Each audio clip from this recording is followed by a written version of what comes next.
Good afternoon and welcome to the Harlan Municipal Utilities Board of Trustees meeting.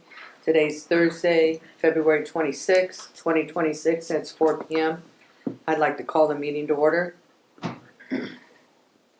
So, moved or? That's, you don't. Okay. Number 2, approval of the agenda, conflict of interest. So moved. Can I get a second? I'll second. Roll call. Barnett, aye. Michelle, Yes, aye. Lukey, aye. You wanna start with them, Kim? Yeah, why don't we all, when we do roll, for the next roll calls, I'll just, name your names off and then you guys can say aye. It'll be better since you have two of you online. Okay, number 3, approval of consent agenda. All items listed under the consent agenda will be enacted by one motion with a roll call vote. There will be no separate discussions of these items unless a request is made prior to the time the board votes on the motion. Consent agenda items may include non-controversial subjects. I approve the consent agenda. Do I have a second? Second. I'll give that to Al. Roll call, Al, Hickus, aye. Kevin, Aye. Jenny, Aye. Michelle. Number 4, Bill Lindy from Clayton Energy is here to discuss natural gas prepay options and bringing to the board for approval at the March 26, 2026 meeting. All right, well, thanks for having me here today. I think you all know me, I've been here a few times. I came here to visit with you guys about an opportunity to belong to a program that we started back in 2019. It's called a natural gas prepay, but what it really is it's a natural gas discount program to municipalities. And this program has been around since 2001. I knew about it probably in 2003 or 4. I worked real hard trying to figure out how the program works because it kind of sounds too good to be true. And in 2008, we made a run at it. We worked with Lehman Brothers as an investment bank. And the way the program works, the difference between taxable interest rates and tax-exempt interest rates, the value extracted between those, investment banks found the ability through legislation to borrow money, bond for money, I should say, and use the municipal's tax-exempt ability, and the value between taxable and tax-exempt, the value extracted is shared between the municipalities and the investment bank. And what we were able to do is put together a big group of people back in 2008, and we tried to do a prepay, and we got signed up with Lehman Brothers. And as you know, the housing crisis in 2008 took down Lehman Brothers, and they were a 158-year-old firm. We didn't think that would happen, but it did. And the reason I'm telling you that story is we were all signed up, meaning my entire group of Iowa municipalities, about all of them. And when Lehman Brothers went broke, the whole thing just goes away, and there's no liability to the municipalities at all. You basically have a gas contract to buy gas from Goldman Sachs in this situation, and they have a supplier, and you get a discount on the portion of gas that you buy through this program. So it kind of died off for a few years after 2008. In 2017, it started picking up again. So I got to work again on that program, and we put it together again, and this time we chose Goldman Sachs to be the investment bank. And Jeremy Carroll, I asked him to be here today from Manning. He is on the PIFA board.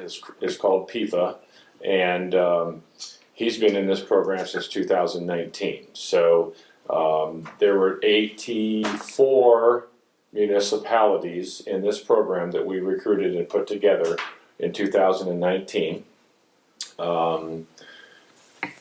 We have 83 left because the city of Lorimor, Iowa, sold their gas system a few years ago, so they're out of the program. But we have 83 entities in this program since 2019. It's worked flawlessly. We saved this entire group about $2.2 million a year through this program, and there is no debt to the cities.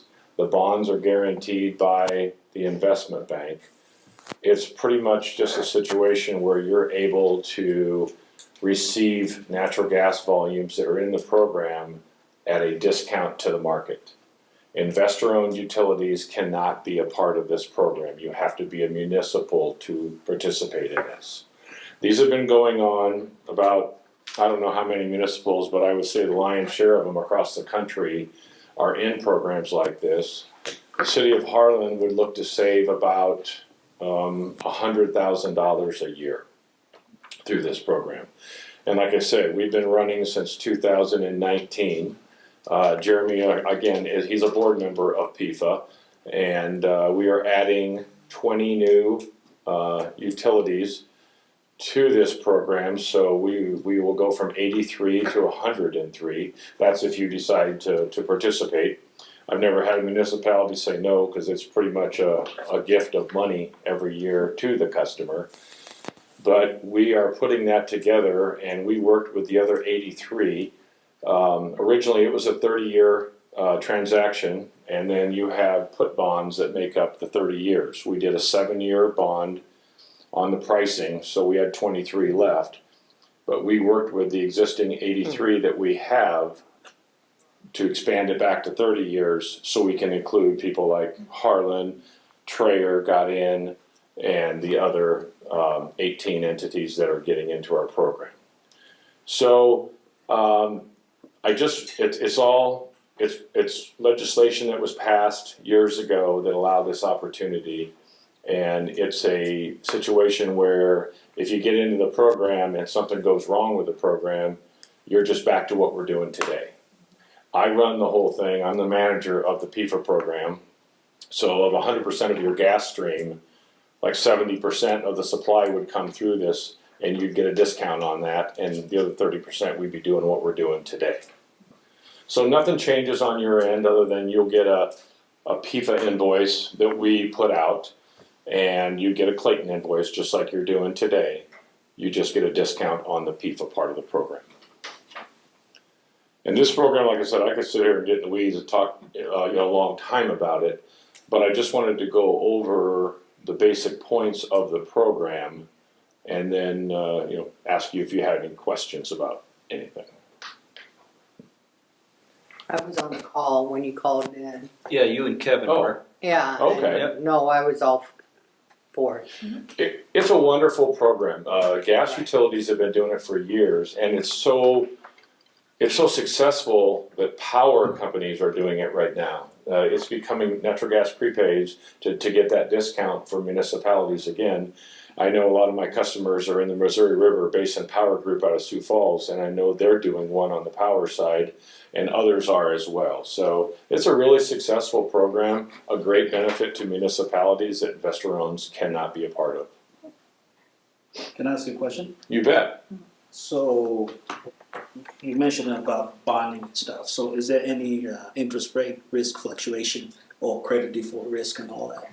No, there's no interest rate because we will secure the spread between the taxable and the tax exempt when we price the put bond. Like we had a 7-year deal, it was fixed at a discount. So every 5 to 7 to 10 years, we'll be renewing that discount again, and then it's fixed for that term. So, and there is no debt to the cities. There is no debt to the city at all. There's just, all the bonds are secured and guaranteed by the investment bank. So the municipal is just a net benefit to this program. The worst thing that could happen is Lehman Brothers would go broke, and we go back to doing what we're doing right now. Okay. Does that answer your question? Yes. Okay. Yeah, that's the thing, Jarvis. I mean, early on, we kind of asked ourselves too. It almost sounds too good to be true, but Yeah. like I said, they've been doing it for how many years already, and the success is there. Yeah, we've been doing it since 2019. Jeremy's been in it also since then. Everybody has that's in our group. And every MMBTU gets delivered, everything has worked flawlessly, and like I said, the group of 83 has saved $2.2 million a year through this program. If I remember right, too. Yeah, Al has a question. Oh, sorry. Do you get a commission, or how do you operate on this? No, I'm the manager of it, and there is an administrative fee that the group has so we can pay, because we have to do audits, and we have a lot of items like that have to be covered through the prepay. So there's a cost to manage that, but because we have ongoing costs, we have to pay Moody's, rating agencies. There's annual audits from them, but that fee for that is, last time we got a 35-cent discount. 5 cents goes to pay for all the costs, and the municipality gets a net 30-cent discount through that. And to keep in mind, we have local representation with Allers and Cooney. Yep. Is one of the leaders of it, John Buns, and it's ongoing. I mean, this is not a one and done like a city bond historically, right? You go out, you bond your road, you get your money, you move forward with your payments, and that index is spread out over the length of time that you take on the debt service.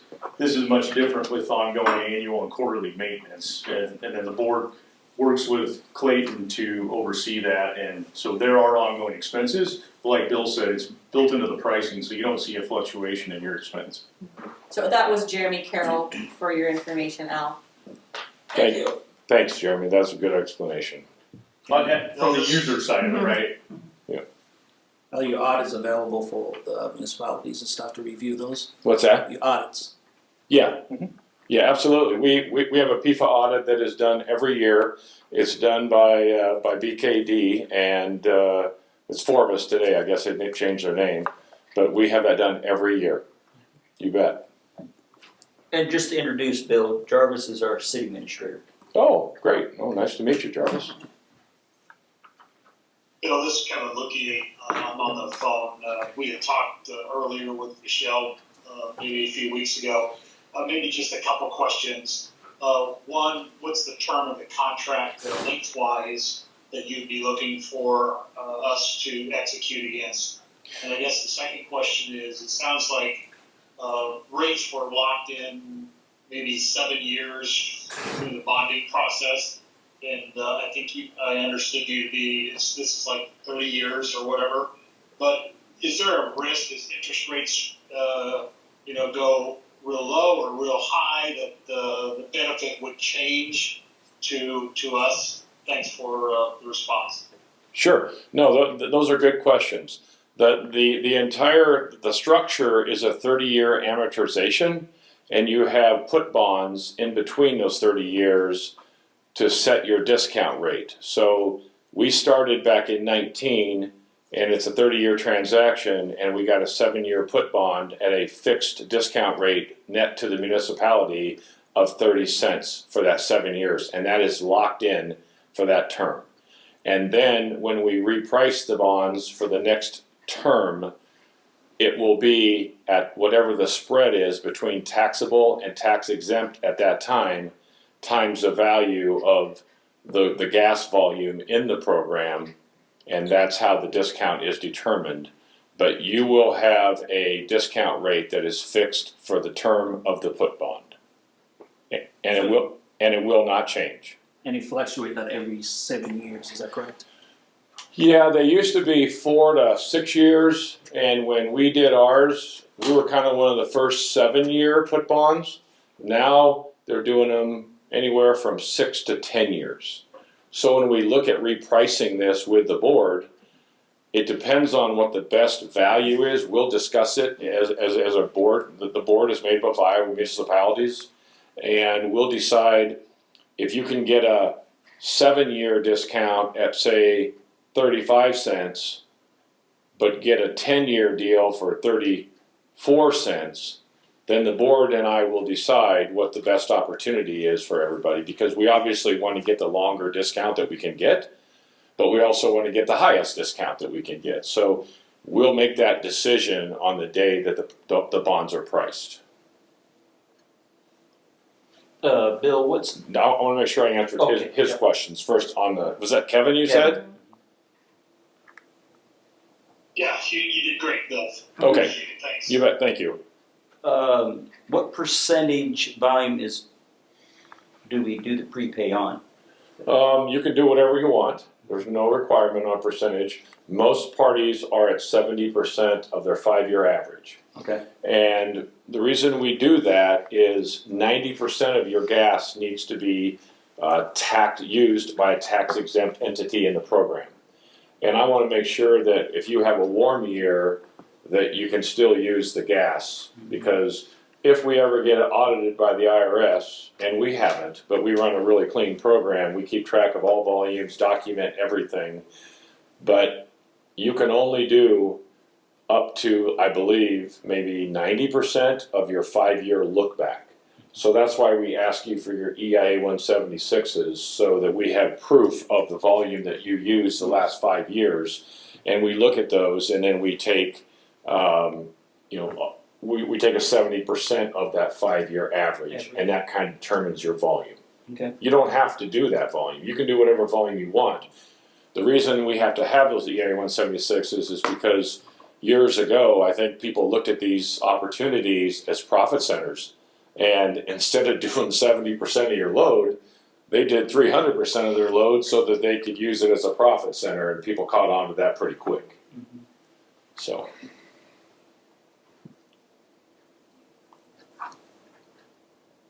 Any more questions? And just so you know, the way it works is the month of March, we're collecting all of the resolutions to do the program. And so we have 103 communities that are likely to be in this.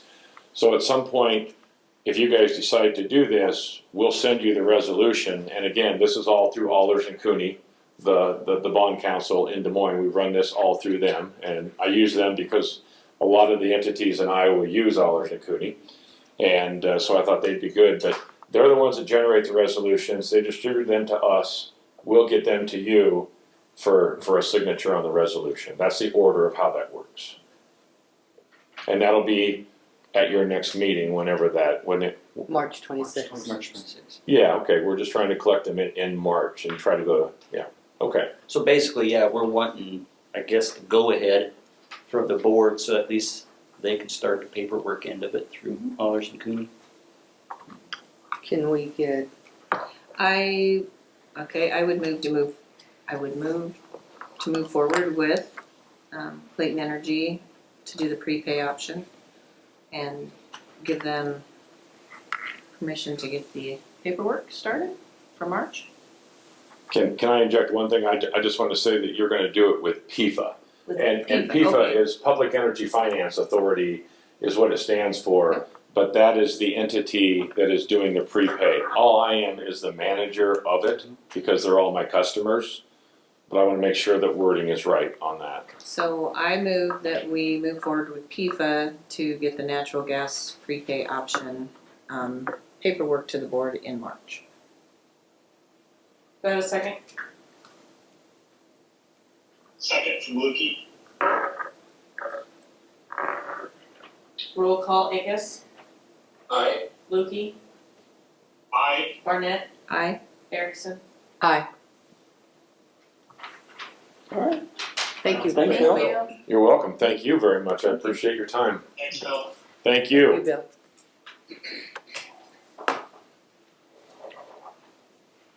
Okay, moving on, number 5, approve amendment to master service agreement for internet transport from Wind Technology for $1,800 per month to replace current transport from Zayo for $3,000 per month.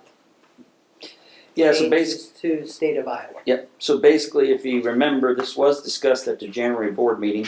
I guess it was, we had an approval to go ahead with the master service agreement, pending legal review. And in that review, it was recommended to change the venue from Wisconsin, to Iowa. So basically, this is we got an amendment that covers that change with the venue. So we're kind of bringing it back for approval. I approve the amendment to the the master service agreement for internet transport from Wind Technology for $1,800 a month. Do I have a second? Second. Roll call, Ickes, Aye. Lukey, Aye. Barnett, Aye. Erickson. Aye. Okay, receive and file revised 2026-2027 budget. That's another one there. We did go through the whole approval process last meeting, but this is a corrected budget because we did have, there were entered some 25, 26 numbers, and then some were the current 26, 27 numbers. So Kurt went back through, got everything revised, got the numbers where everything was discussed. And there was one question, I guess, on that too, if you had seen under kind of the combined stats, under the combined stats dash HMU Board, the top title does say end of year June 30, 2027, but there is right above the columns, Kurt had on there 6/30 of 2026. So basically that's a typo. I mean, if you didn't notice that, but we'll get him to correct that before that moves on to the city. Because every other one of those tabs under that combined info all showed the correct heading for June 30 of 27, or year ending. Okay, I approve to receive and file the revised 2026-27 budget with the typo included as a change. Mm-hmm. Do I have a second?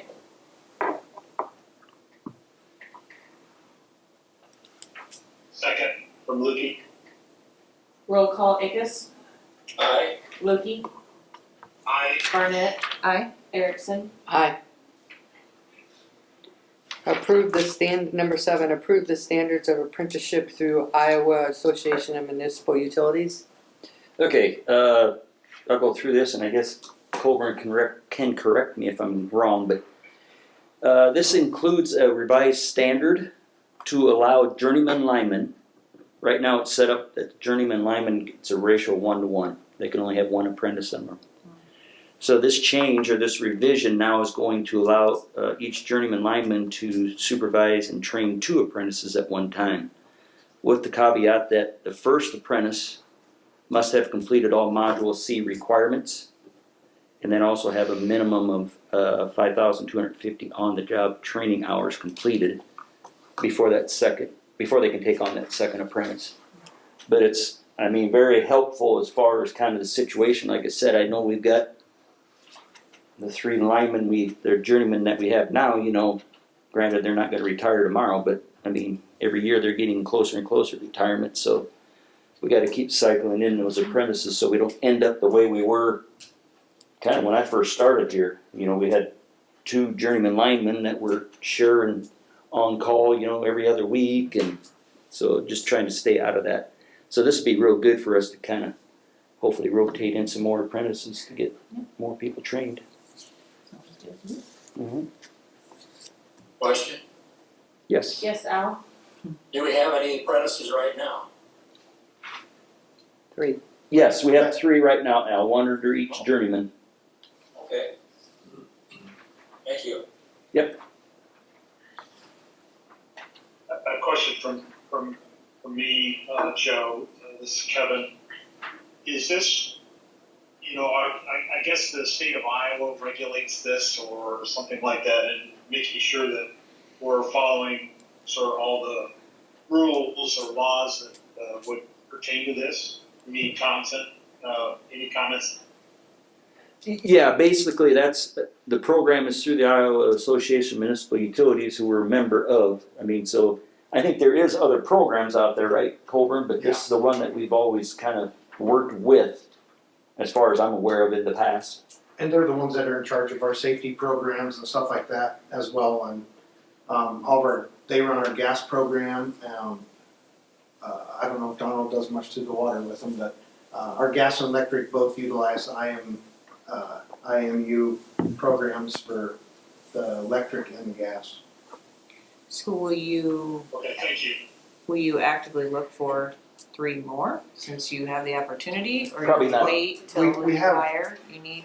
We have 2 guys that are in the, past the module C with the hours, but, I'm not gonna rush out and, I'd like to see another one of them get their journeyman card. Okay. And then, possibly look into hiring another one. Okay. Cause it's a 4-year program, so it's not, and I'm guessing, this is just speculation that,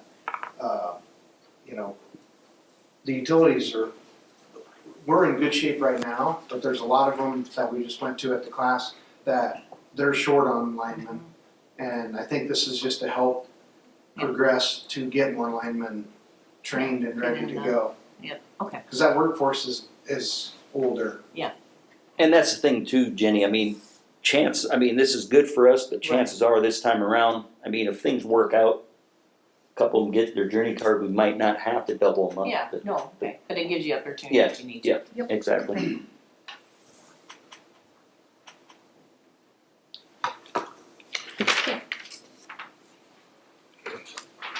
I approve the standards of apprenticeship through the Iowa Association of Municipal Utilities. Do I have a second? Second. Roll call, Ickes, Aye. Lukey, I, Barnett. Aye. Erickson. Aye. Number 8, lease agreement for Iowa Communications Network and Harlan Library for a time period July 1st, 2026 through June 30th, 2031. Basically, this is just a lease of a dark fiber between the library and high school. I mean, it's just a renewal. That thing's been in place for, I don't know how long, but it's just, like I said, it's just a renewal of them leasing fiber up to the school. Or that connection, I should say. Mhm.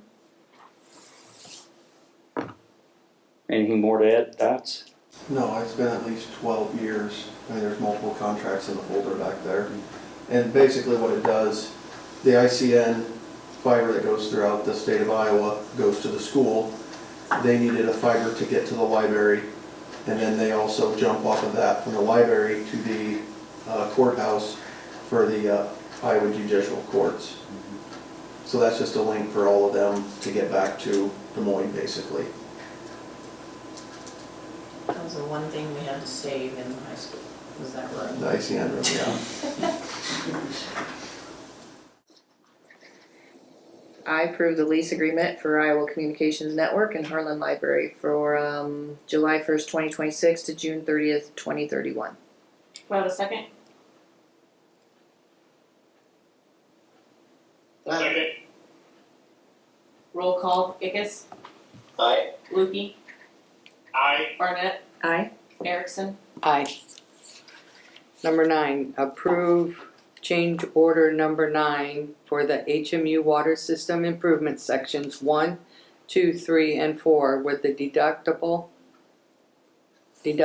of $100,000. So, I know we've been kind of keeping up on this, I think, through updates on that project. We ran over as far as getting that well 35 drilled, had to move different spots. So of course HMU had additional expense on engineering, getting approval from DNR on the new drill site for well 35. Don and I had some extra time. We worked back and forth with the contractor, and he worked with his drilling sub. Basically come up with a number, I guess, that we both felt, or that we felt comfortable with.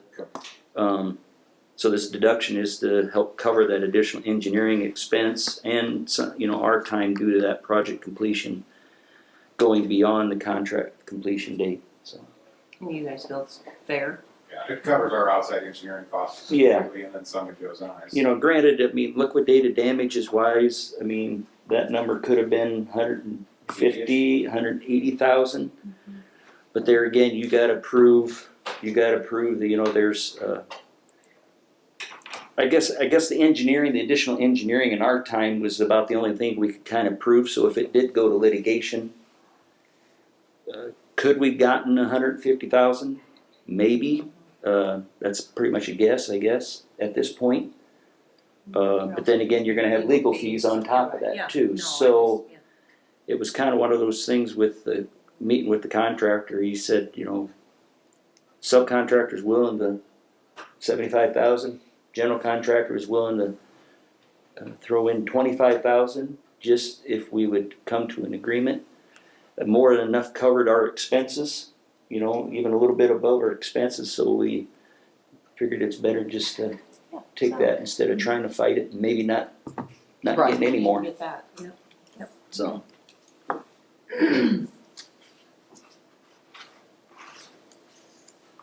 I approve the change order number 9 for the HMU water system improvements, sections 1, 2, 3, 4, with a deduct amount of $100,000. Do I have a second?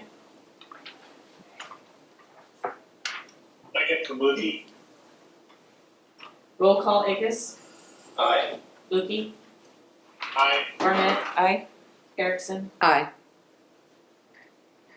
Number 10, a resolution to approve rates for cable TV, IPTV, internet services, changes and/or additions.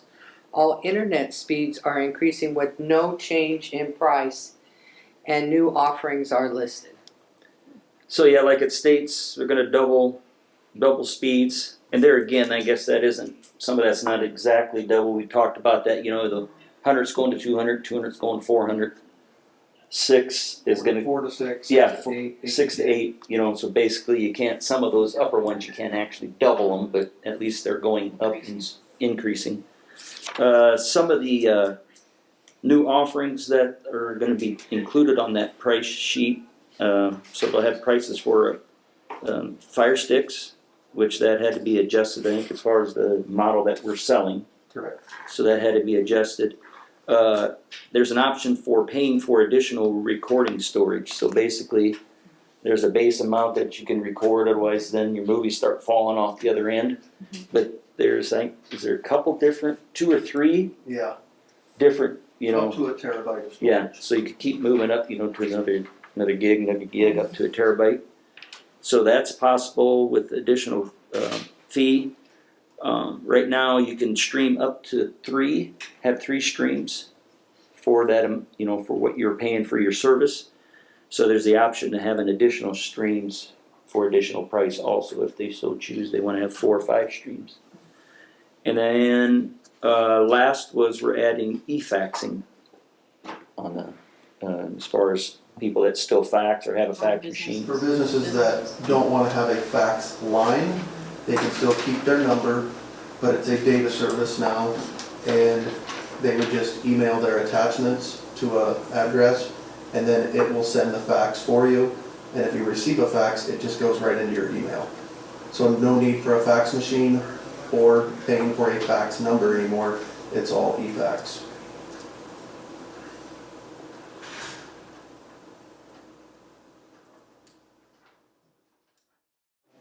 Guess any other questions on that? That's kind of a quick overview of it. Maybe just a couple questions. Joe, this is Kevin. Does this cost us anymore? And then the second question is, how does this put us as far as speed versus the competition at best that we would know it? This makes us very competitive. Our minimum speed will now be 200. That is kind of a going rate or a little bit less, so we're staying with them or going above the competition, and then offering up to the gig is more than a lot of the competition. And yeah, basically, Kevin, it's a pass-through cost. I mean, granted. Yes, You know, the it's additional storage and that's going to be a pass-through. You don't have to take that, but we'll be able to offer it now. Okay, great. Thanks for the clarification, guys. You bet.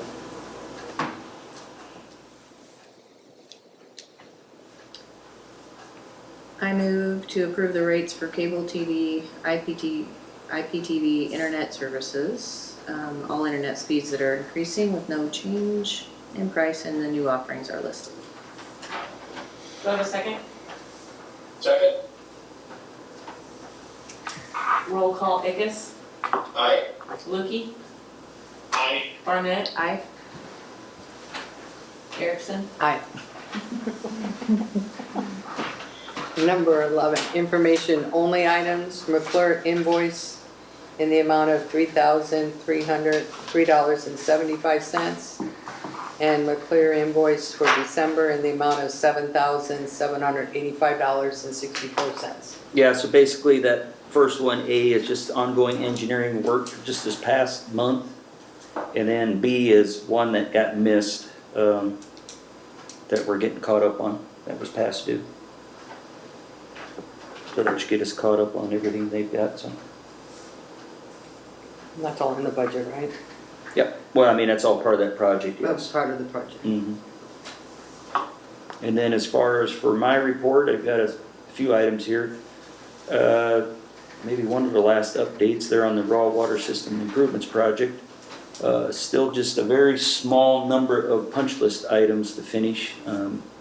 We are hoping to have final completion of the project by the March meeting, along with our final payment. So we should be able to close that out completely in March.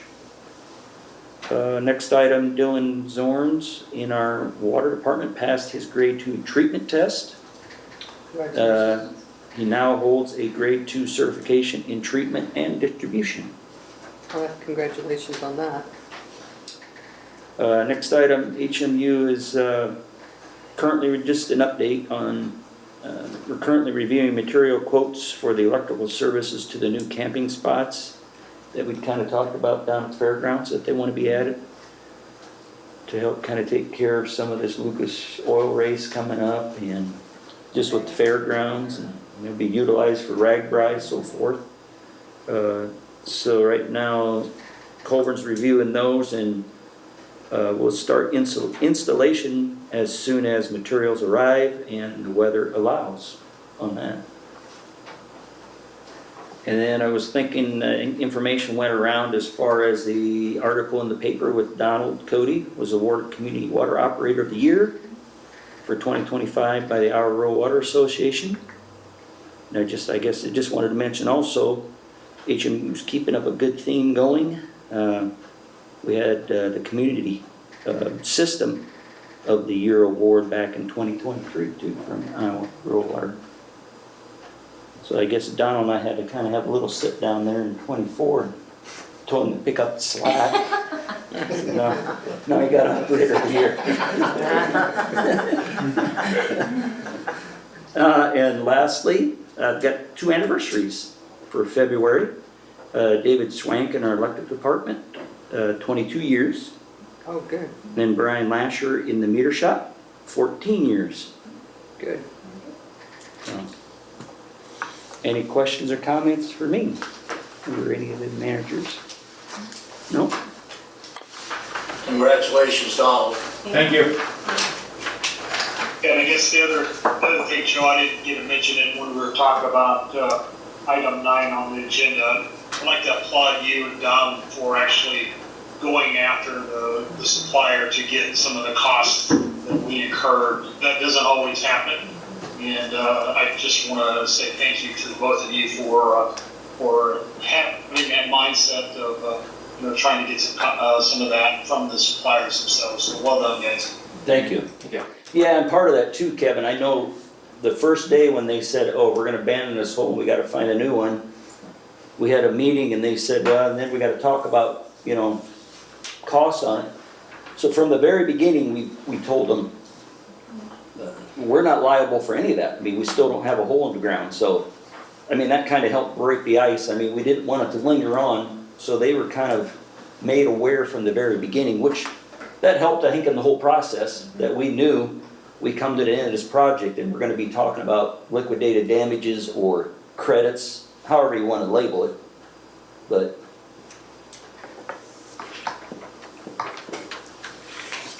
Okay, if there's no further questions, we'll adjourn. Thank you, guys. Thank you. Jay? Thanks, everybody. See ya. See ya. Bye. Thank you.